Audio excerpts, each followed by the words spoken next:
बहुत समय पहले की बात है। जापान के एक शांत पहाड़ी इलाके में एक प्रसिद्ध जैन मास्टर रहा करते थे। उनकी ख्याति दूर दूर तक फैली थी। लोग उनके पास अपनी मानसिक उलझनों का समाधान खोजने आते थे।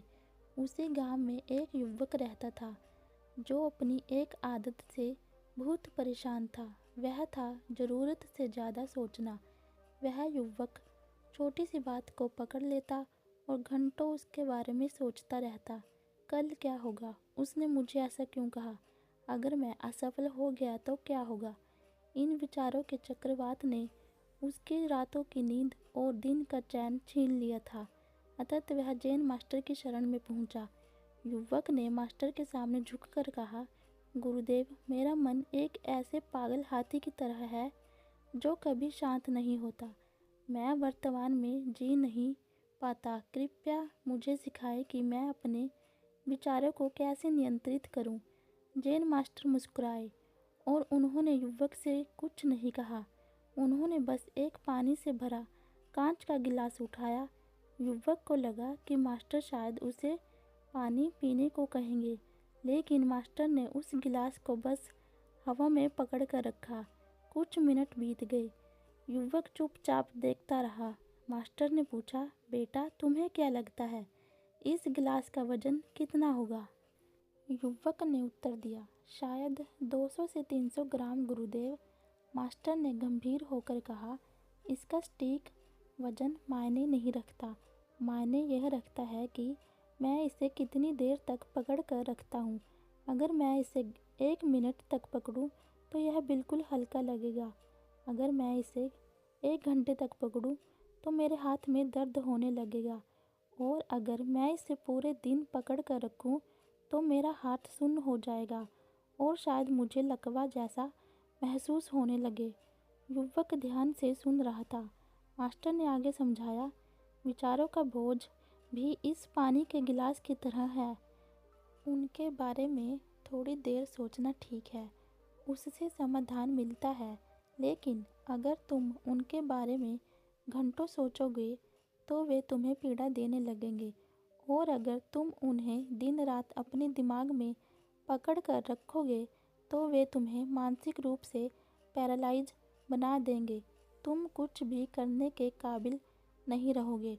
युवक को अपनी गलती समझ आने लगी थी।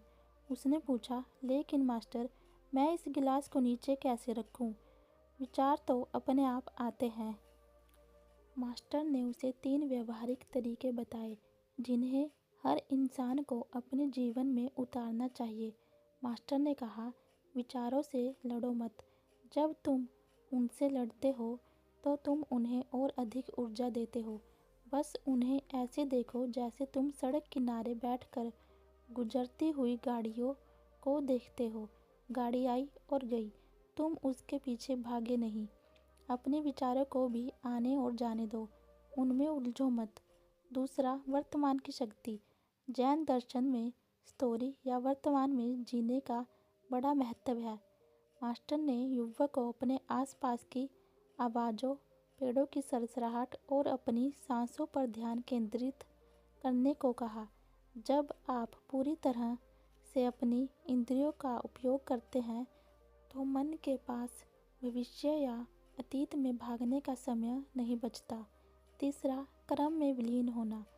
अति विचार तब जन्म लेता है जब शरीर खाली होता है और मन सक्रिय। मास्टर ने समझाया, जब भी तुम खुद को विचारों के जाल में फंस जाओ, तुरंत कोई शारीरिक कार्य शुरू कर दो।